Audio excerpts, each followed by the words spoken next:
En el nombre del Padre, y del Hijo, y del Espíritu Santo. Amén. Ven Espíritu Santo, ven a iluminar nuestras inteligencias y a defendernos del mal. Tu promesa del Padre, donde Cristo Jesús, ven y danos tu fuerza para llevar nuestra cruz.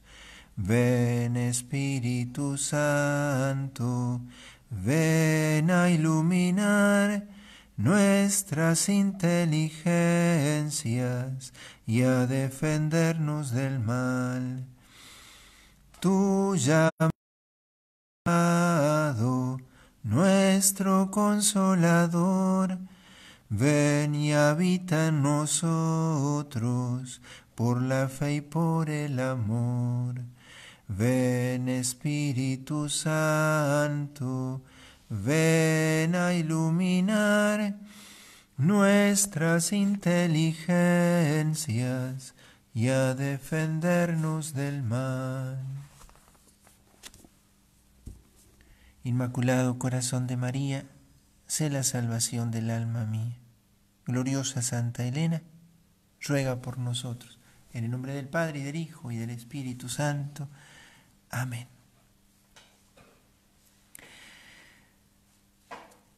Estamos ya en la lección número 16, en la plática 16. Y tal vez, así como en sintonía con alguna plática de esta semana, seguimos como descubriendo, por así decirlo, la presencia del Espíritu Santo en la vida de la Iglesia, en la vida nuestra, la importancia de su acción en nuestra vida espiritual. Y seguimos diciendo poco de todo lo que deberíamos decir de Él. Pero lo más importante, al menos es mi propósito, lo más importante que quisiera que pudiéramos sacar de estas pláticas es lo que el Espíritu pueda decir de sí mismo en nuestras vidas. Mucho más que lo que nosotros podamos decir de Él, con nuestra inteligencia, con nuestro estudio, con nuestra lectura, es lo que el Espíritu pueda decir de sí mismo a través nuestro. Recordándonos que la oración es el Espíritu en nosotros, orando, ¿no? La oración que tiene como su madurez en la caridad, la oración es el Espíritu actuando en nosotros, en ese vínculo que se establece entre nosotros y Dios por la intimidad que el Espíritu crea para que nosotros podamos ser introducidos en ese misterio de amor de Dios, ¿no? Entonces, contando con eso, es que lo que estamos diciendo del Espíritu Santo en realidad es porque queremos disponernos a que Él se diga en nosotros, santificándonos con su presencia, pudiendo actuar con toda su fuerza en cada uno de nosotros. El tema de hoy, el Espíritu Santo, intérprete de la Sagrada Escritura, ¿no?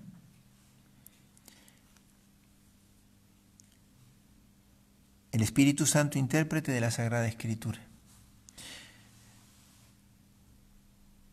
Ya hemos hablado estos días de la palabra de Dios, de la oración con ella, pero hoy vamos a ahondar un poco más y tomar un tema que nos hace mucho bien poderlo entender o por lo menos considerar. Vamos a dividirlo en 3 puntos. Primero, Dios es el autor de la Sagrada Escritura.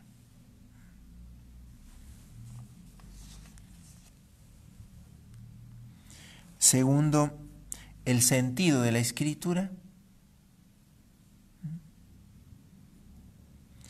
Y tercero, la palabra madura en el orante. Y esto vamos a tomarlo sobre todo del Catecismo de la Iglesia Católica. El primer punto, Dios es el autor de la Sagrada Escritura, de los puntos 105 al 108. Voy a tomar algunas ideas de allí para que nos sirvan a nosotros. Recuerden que el fin de estas pláticas es tener una hora de oración con el Espíritu Santo. Que el Espíritu Santo pueda encontrarnos disponibles para que Él pueda orar en nosotros. Dios es el autor de la Sagrada Escritura, ¿no? Decíamos estos días cuando hablábamos de la revelación, que la revelación, la palabra que se revela, es el verbo. ¿Es más grande o es más que lo que la Sagrada Escritura contiene? La palabra es el verbo, ¿no? Se transmite por la Sagrada Tradición y la Sagrada Escritura. La Sagrada Escritura tiene como autor al Espíritu Santo, y ¿cómo lo decimos nosotros? Que la Sagrada Escritura es la palabra de Dios en cuanto puesta por escrito, bajo inspiración del Espíritu Santo. ¿Sí? Eso es Sagrada Escritura. Eso es como una definición. Es la palabra de Dios en cuanto puesta por escrito, bajo inspiración del Espíritu Santo.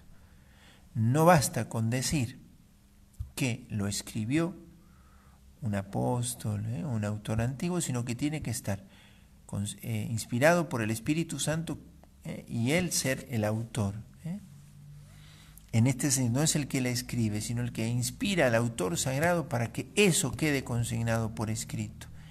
Que es eso lo que Dios quiere que quede de esta manera testificado, ¿sí? Aquello que para nosotros es necesario saber, Dios lo ha querido dejar consignado por escrito. Y entonces podemos decir sí que el autor es el Espíritu Santo que trabaja en el autor sagrado, ¿no? En el escritor sagrado. Y entonces, ¿qué lugar tiene el autor sagrado? Porque la Biblia no es un libro que cayó del cielo escrito. Algunas sectas tienen esa idea, ¿no? No. La Biblia tiene como autor primero al Espíritu Santo, y el autor humano, entonces, ¿qué parte tiene en esto? Y ahí es donde entra todo lo que hace a su comprensión del universo, su comprensión de la historia, su lenguaje, su modo de escribir, su capacidad. Dios no anula al escritor sagrado, sino que se sirve de él para que en él el Espíritu pueda permitir que a nosotros nos quedara consignado esto por escrito. Se escribe en un idioma propio, el idioma del escritor sagrado. El escritor sagrado tiene una comprensión en cuyo contexto el Espíritu permite comprender el acontecimiento revelado que después es puesto por escrito. Son hechos que suceden mucho antes, en muchos casos, de que sean escritos. Suceden y son posteriormente puestos por escrito, quienes de esa manera queda testimoniado lo que Dios había hecho y dicho, y permanece así como palabra revelada y dada como palabra viva a la iglesia. Entonces esto es muy bueno, que a nosotros nos quede muy claro que nosotros no somos una religión del libro. Cuando a veces nuestros hermanos separados nos acusan de que las cosas que enseñamos no están escritas como tal en la Sagrada Escritura, ¿qué le debemos decir? Ya lo decíamos estos días. Primero, sí, que no todo está escrito, ¿sí? Que Dios quiso que quedara consignado solo esto. Además, que el Espíritu Santo, Dios aconteciendo, es mucho más que lo que un autor pueda llegar a interpretar, ¿sí? Siempre nuestra inteligencia reduce a sus categorías lo que debe decir. El conocimiento nuestro es a la medida de nuestra capacidad. Uno aprehende, recibe al modo del recipiente, al modo como uno es. Entonces, y así es como el escritor sagrado le sirve a Dios en esto. Entonces, nosotros no somos una religión del libro, no es que todo deba estar escrito, ¿sí? Pero además, para que lo que está escrito nosotros podamos confesarlo como palabra de Dios, ¿qué hace falta? Que la iglesia me lo diga. Si alguien me dice que lo que enseño no está en la Sagrada Escritura, yo debo tener la libertad de decir que eso la iglesia lo guarda como un tesoro que el Espíritu Santo le ha regalado. Porque la tradición, que es tradición viva, es la tradición del Espíritu, que inspira la tradición oral y la tradición escrita. Entonces, eso no está escrito, obviamente, Dios no puede estar totalmente escrito en un libro, pero además el Espíritu Santo a la Iglesia le da esta virtud, de alguna manera, de decir que estos libros son sagrados. Si no me lo dice la Iglesia, ¿cómo lo habría yo de creer? Entonces está antes la fe en la Iglesia que la fe en la palabra de Dios, escrita, ¿no? Antes que en la Sagrada Escritura. Si la Iglesia no me dice que esto es palabra de Dios, ¿cómo habría de creerlo yo? Entonces el depósito de la fe, que está también en la palabra escrita, es confiado a la Iglesia y es ella la que me lo dice, ¿no?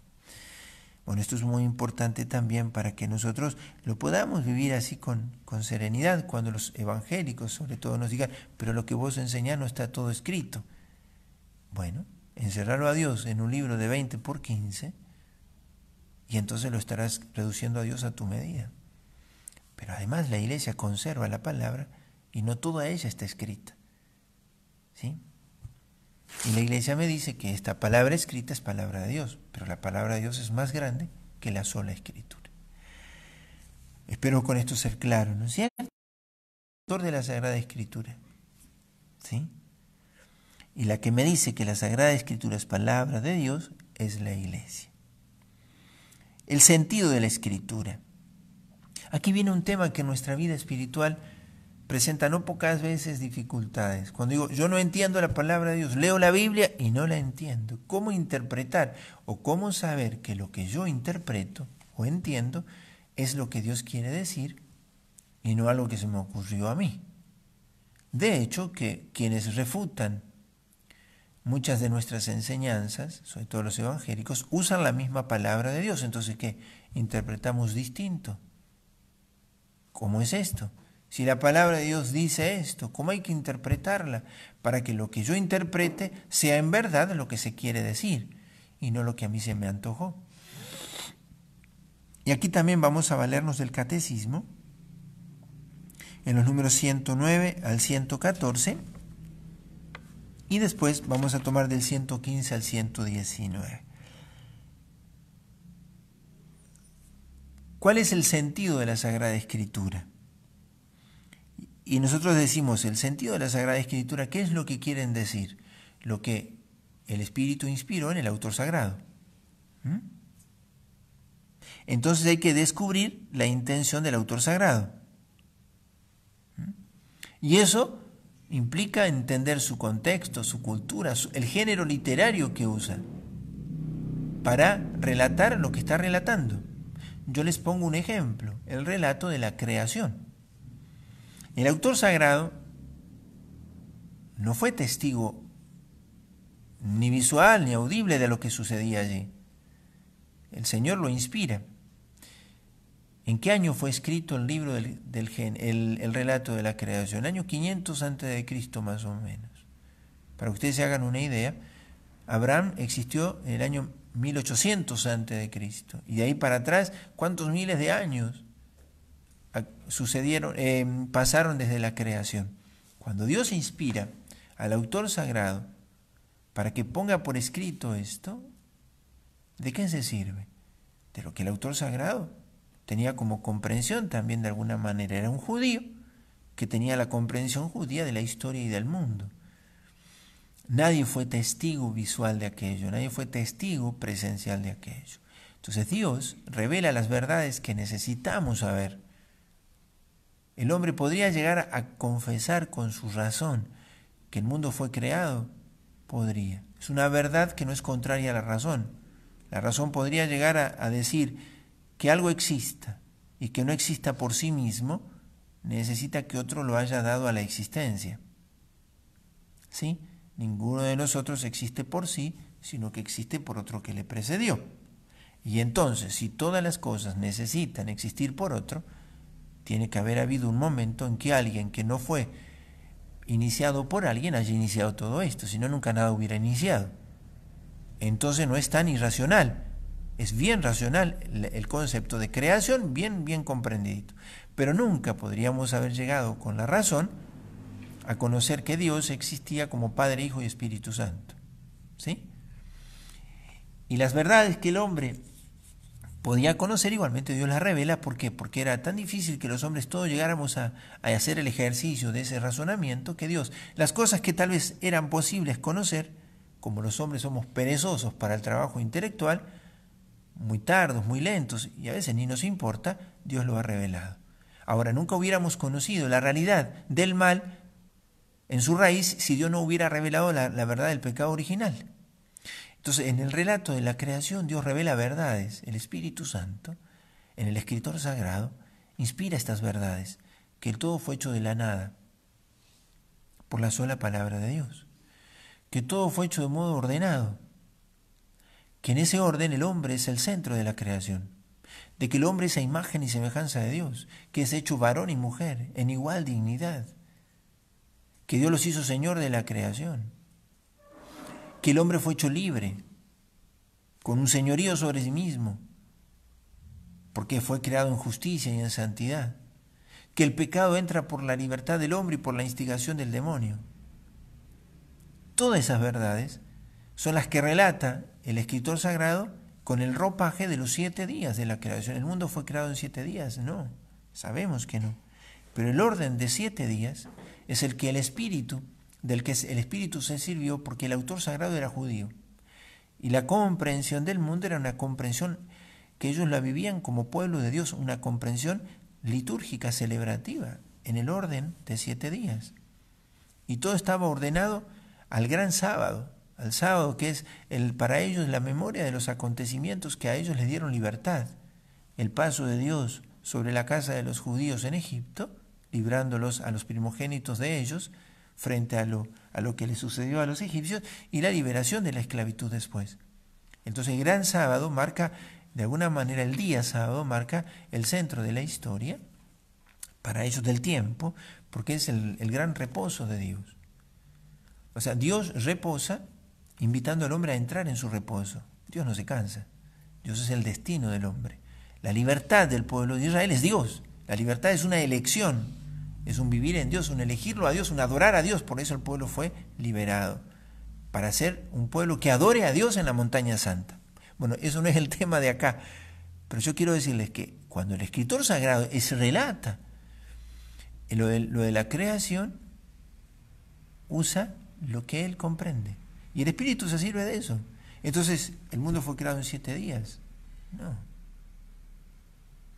Pero la verdad que relatan los textos de la creación 1 y 2 del Génesis, además son distintos uno y otro, son las verdades fundamentales. Es eso lo que al Espíritu le importa revelar. Y se sirve del escritor sagrado. Entonces, esto a nosotros nos hace bien aprenderlo. El Espíritu Santo quiso que para nosotros estas verdades quedaran consignadas por escrito. Si yo afirmo algo distinto a esto, yo contrarío al Espíritu. El hombre fue creado varón y mujer, absolutamente. En igual dignidad, absolutamente. Cuando el hombre dice, no, el hombre puede ser lo que quiere, varón o mujer, según lo que se le antoje. No, eso está en el orden natural. Y además de que está en el orden revelado, está en el orden natural, ¿no? Entonces, la intención del escritor sagrado debe también, para comprenderlo, hay que, en este contexto, en el contexto histórico, en el contexto cultural, en el género literario que usa el escritor sagrado para escribirlo, ¿no? Entonces, la escritura, la Sagrada Escritura, hay que interpretarlo según el mismo espíritu con el cual fue escrita, con el Espíritu Santo que la inspiró. Quien no cree no puede interpretar auténticamente las Sagradas Escrituras, no las puede rezar. Primero porque las desprecia, ¿no es cierto? ¿Sí? O sea, no las valora, no las considera valiosas, ¿sí? Pero ha de leerse e interpretarse con el mismo espíritu con el cual fue escrita. Yo no voy a la Biblia a aprender historia, geografía, biología, porque no es la finalidad. Entonces, quiero entenderlo con el espíritu con el cual fue escrita. Y entonces, nosotros tenemos 3 criterios que el Espíritu Santo en la Iglesia nos hace tener para poder interpretar la Sagrada Escritura. Primero, hay que prestarle atención al contenido y a la unidad de toda la Escritura. Yo no puedo interpretar un texto al margen del todo, y ese es el error de los evangélicos. Cuando dicen, no hay que, ustedes adoran imágenes y ustedes en eso ofenden a Dios, porque Dios manda no hacer imágenes. Fantástico, dice que no hay que hacer imágenes, pero en otro lado dice que hay que hacer imágenes.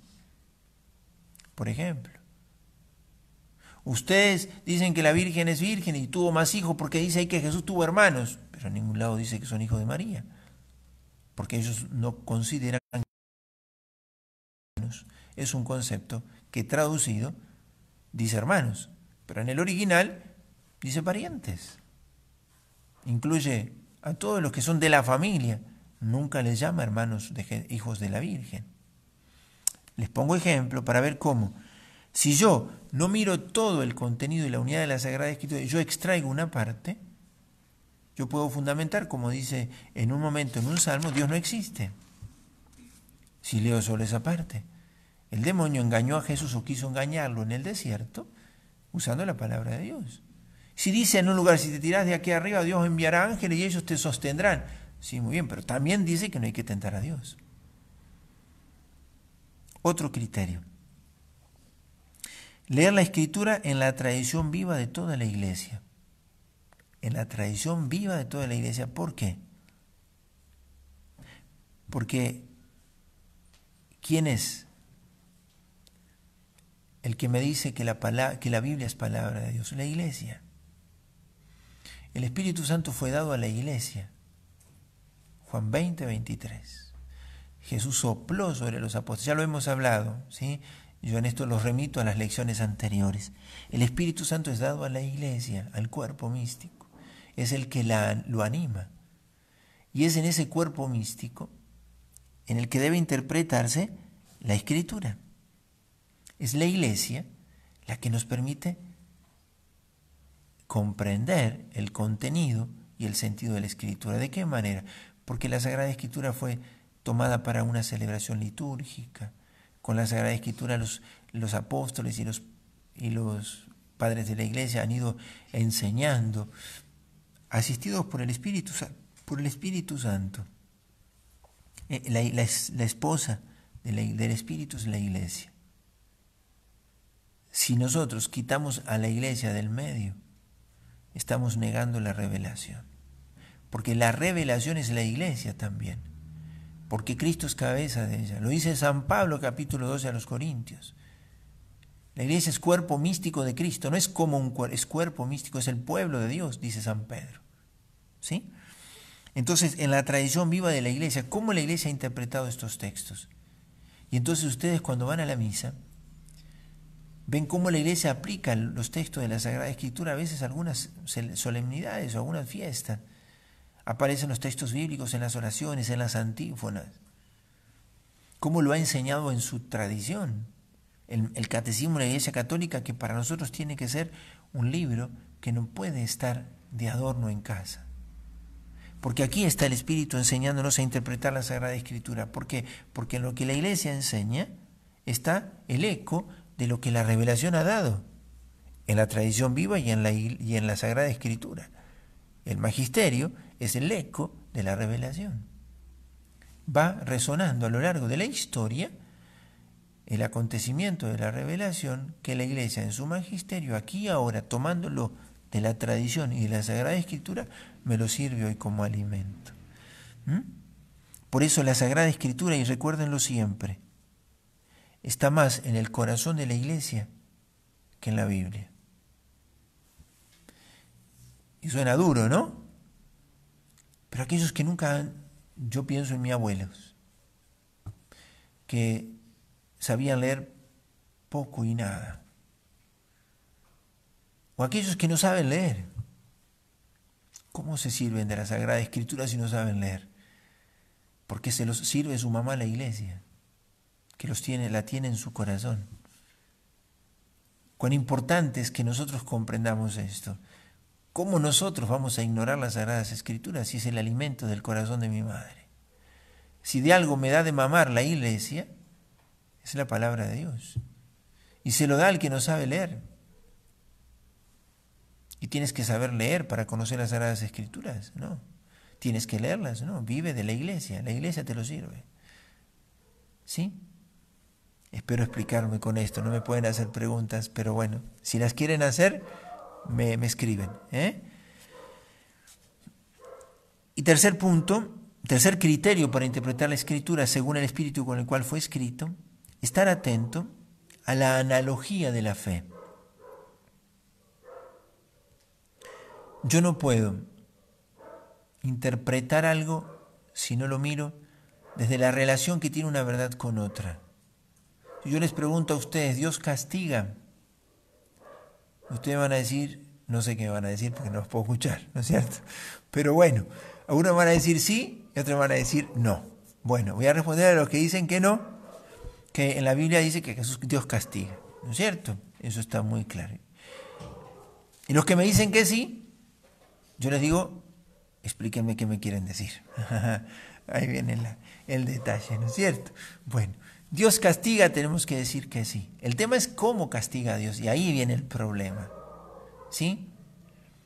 Si uno mira en la plenitud de la revelación, en la unidad, ¿sí? Y tomando la tradición viva de la Iglesia y la analogía de las verdades de fe, uno dice, Dios castiga amando más. ¿Cuál fue el castigo de Dios por el pecado del hombre? Entregó a su Hijo. La muerte es consecuencia del pecado. El hombre lo eligió, no es un castigo que Dios le inflige. ¿Para qué fue creado el infierno? Para el demonio y sus ángeles. O sea, el estar privado de Dios es una elección de la criatura. Dios no nos creó para privarnos de Él. Eso es una elección del hombre. O de la criatura, que es el ángel también. Ángel caído, el demonio, ¿no? Entonces, cuando nosotros decimos Dios castiga, amando más. ¿Y de qué nos servimos nosotros para decir que Dios castiga con eso? Porque al hombre que peca le duele que aquel a quien ofenda no sea de su condición. Que a Dios yo le ofenda y Dios me responda con amor más grande. El castigo es mi remedio. Por eso cuando Dios permita que yo sufra, cuando Dios permite que sucedan cosas, Dios permite que sucedan catástrofes, Dios las permite. Dios permite que sucedan a veces, esto es lo del virus, Dios lo permite, es un castigo de Dios, Dios lo permite. Es un castigo, es una consecuencia, las cosas suceden como consecuencia de actos libres. Dios, ¿de qué se sirve en todo esto? Para manifestar su misericordia y su amor que me llama siempre a vivir en la plenitud de la vida que es su gracia. Y entonces a veces el sufrimiento se convierte para el hombre en una escuela de retorno a la casa del Padre. Dios castiga con el sufrimiento y si Dios lo permite para que yo conozca mi fragilidad y mi necesidad de su misericordia, se convierte en un castigo de Dios. En ese sentido. Y espero que ustedes me estén interpretando bien y que yo les esté diciendo bacanas. No las estoy diciendo porque yo sé lo que estoy diciendo, pero como no les puedo responder ninguna pregunta, espero que esto sea claro, porque es un tema muy delicado. Dios castiga amándonos más, ténganlo por cierto. Y Dios permite que suframos para amarnos más, sí, porque en el sufrimiento Dios permite que experimentemos que no podemos nada, o poco o nada. ¿Qué podemos frente a la muerte? ¿Qué podemos nosotros frente a una enfermedad irremediable? Todos tenemos una enfermedad irremediable, vivimos una condición mortal, eso es una realidad. Y entonces Dios, ¿cómo me castiga? Muriendo por mí, para que yo no muera para siempre. Dios me estará siempre llamando a convertirme y permite que yo experimente mi fragilidad para que yo sepa que al final lo necesitaré siempre. Bueno. Y entonces estos tres criterios para interpretar la Sagrada Escritura según el espíritu con el cual fue escrita. ¿Sí? Lo repito, ustedes lo anotaron, no lo pueden escuchar después. Atender al contenido y a la unidad de toda la Escritura, no una partecita, no extraerla y decir, no, a ver, ¿qué dice toda la Sagrada Escritura? Leerlo en la tradición viva de la Iglesia y estar atento a la analogía de las verdades. ¿Sí? Como Lo que de Cristo conocemos no lo podemos encontrar en un solo texto, necesitamos todo. Para conocerlo a Dios no nos podemos quedar en el Antiguo Testamento, necesitamos toda la revelación. Y en esto, pero yo no lo voy a explicar porque ya me he hecho muy largo, el sentido de la Escritura, quería explicarlo aquí, que hace mucho bien también a la oración, pero lo dejamos para otra plática, porque ya con lo que les dije hoy les he complicado bastante, ¿no es cierto? Supongo que estarán pensando qué dice el Padre. Con lo que el sentido de la Escritura encierra también otras cosas que son muy particulares. Tal vez lo tomemos mañana y con eso cerremos esto. Pero por lo menos quiero que el sentido de la Escritura haya quedado menos oscuro que ayer, pero bueno. En cuanto a que lo que yo les he dicho espero no se haya confundido. Ustedes lo pueden leer en el Catecismo. Pero porque no quiero dejar de decir lo último, que es, punto 3, la palabra madura en el orante, madura en el orante. San Jerónimo dice que el que desconoce las Escrituras desconoce a Cristo. ¿Sí? El que desconoce la Escritura desconoce a Cristo. Pero ahora yo le agregaría a eso para nosotros, el que ignora las Escrituras, o sea, el que no le presta atención, el que las desprecia, y tal vez lee más bien libros, otros libros, buenos que sean, o mira videos, o se instruye de muchas cosas, pero no lee la Escritura, no la estudia, no la reza, no la guarda, el que la ignora, el que la desprecia, el que la desconoce, desprecia al Espíritu Santo. No solo que desconoce a Cristo, desprecia al Espíritu Santo, que le ha dado a la Iglesia el alimento de la palabra y de los sacramentos. Pero la palabra es la leche con la que la Madre Iglesia nos alimenta.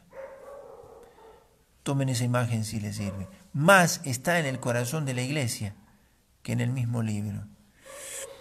Pero desconocer lo que el Espíritu mismo ha inspirado para que nos quedara consignado por escrito es despreciarlo al Espíritu. Y entonces, ¿por qué yo les puse este punto, la palabra madura en el orante? Porque esa palabra que sale de la boca de Dios, del corazón de Dios, que es dicha, no solo que fue dicha, es dicha. En Dios no hay actos pasados, la palabra es dicha. La palabra dicha siempre busca un oyente, que para nosotros es un orante. La palabra de Dios es dicha para ser oída. Y es oída para que cumpla su cometido. Y aquí podemos tomar ejemplos de textos que ya yo les he dado en estas pláticas. Isaías 55, por allí, lo de la palabra de Dios, o mi palabra, dice Dios, es como la lluvia que baja del cielo y no vuelve a él sin haber fecundado y hecho germinar la tierra. Pero mucho más, miren a la Virgen, donde la palabra es dicha, donde la palabra es oída y donde la palabra madura en fruto. ¿Sí? La Virgen es fruto del Espíritu y es fruto de la palabra oída. Y el fruto que ella concibe y da a luz es la palabra que ella misma viste de su carne. Y entonces en el Hijo madura la Madre, porque en ello está la vocación de ella. Ella es por toda la eternidad Madre de Dios, y ese es el fruto maduro del Espíritu en ella, la hizo Madre. Y así ella es orante como Madre. Por eso ella es orante como Madre, intercesora, medianera, auxiliadora, en estos días que la vamos a celebrar así. Entonces, la palabra madura en el orante. ¿Cuánto tenemos que creerle a la palabra? Y en ella, de alguna manera, al Espíritu. No de alguna manera, al Espíritu. Acoger el Espíritu Santo en ella, ¿no? Entonces, el Espíritu es intérprete de las Sagradas Escrituras. Y aquí viene como la conclusión, ¿sí? De alguna manera, eres el traductor de las Sagradas Escrituras, ¿sí? Si alguien te ve, debe verte como traductor de la Escritura. Es el que la devela, porque el Espíritu Santo en ti, haciéndote orante, te hace de alguna manera como el traductor. Tu santidad de vida es la palabra madurada. La haces entendible para el que no lee la Sagrada Escritura. Pero al verte, ve cómo esa palabra ha madurado en tu vida. Ha madurado en su fruto, en un hombre orante. Bueno, hoy ha sido tal vez más arduo, más difícil, no lo sé. Pero con gusto quería poderles decir esto, porque es un tema en el que el Espíritu Santo tiene un protagonismo maravilloso. 2 textos que le doy para la oración. Segunda de Pedro 1, 19 al 21. Esta palabra no es de interpretación privada, dice Pedro. Segunda de Pedro 1, 19, 21. Segunda de Pedro 1, 19, 21. Dice, esta palabra no fue dicha, o no es de interpretación privada, porque no fue dicha para uno, sino para la iglesia. ¿Por qué yo no puedo interpretar de cualquier manera la palabra? Porque es dada a la iglesia, recuérdenlo. Aquellos que quieren decir creo en Jesucristo, pero no en la iglesia, desprecian a Cristo, porque desprecian a su esposa. Creerle a Cristo es creerle a la iglesia, que asistida por el Espíritu Santo nos sigue diciendo, esta es palabra de Dios, porque la iglesia me lo dice. Entonces, rezar esto y madurar en este principio. Y segundo, Mateo 10, del 17 al 23. Este texto está dentro del capítulo 10 del Evangelio de Mateo, que es el discurso misionero de Cristo. Mateo recoge en ese capítulo enseñanzas para la vida misionera, para la misión de los apóstoles. Y entonces dice en un momento, cuando les advierte a los apóstoles, ustedes serán perseguidos, serán apresados, serán puestos bajo juicio. ¿Y qué les dice Jesús? Cuando los entreguen, no se preocupen de cómo van a hablar o qué van a decir. Lo que deban decir se les dará a conocer en ese momento, porque no serán ustedes los que hablarán, sino que el Espíritu de su Padre hablará en ustedes. Ustedes serán sus traductores, pero Él hablará por ustedes. Ustedes serán la voz, pero Él pondrá la palabra. Porque el Espíritu no tiene lenguaje sino la lengua nuestra. Si habla en castellano es porque usa mi lengua, pero podría hablar otra lengua. En ese sentido figurado, pero así es. Ustedes lo van a rezar completo, para que ustedes también, en esa realidad del apóstol, en el que el Espíritu habla, podamos de alguna manera rezar esto de que el Espíritu es palabra que madura en el orante. ¿Sí? La Sagrada Escritura es inspirada por Él. Él quiso que esto quedara consignado por escrito. Pero tiene un destinatario, que es el oyente, el orante, el apóstol, el misionero, el testigo, nosotros, para que el mundo vea traducido en vida lo que es palabra. Que es palabra de vida, de ahí que es palabra de vida, ¿no es cierto? Pan de vida, le llama San Juan también a la Sagrada Escritura. Le rezamos a la Virgen, en la que el Espíritu Santo realmente pudo hacer madurar la palabra, porque en ella la palabra se hizo carne y habitó entre nosotros. Padre, del Hijo, del Espíritu Santo, Dios te salve María, llena eres de gracia, el Señor es contigo, bendita tú eres entre todas las mujeres, y bendito es el fruto de tu vientre Jesús. Santa María, Madre de Dios, ruega por nosotros pecadores, ahora y en la hora de nuestra muerte. Amén. Ven Espíritu Santo, ven a iluminar nuestras inteligencias y a defendernos del mal. Haz que cada cristiano bajo tu inspiración, sea testigo de Cristo con la palabra y la acción. Ven Espíritu Santo, ven a iluminar nuestras inteligencias y a defendernos del mal. Padre, del Hijo, del Espíritu Santo.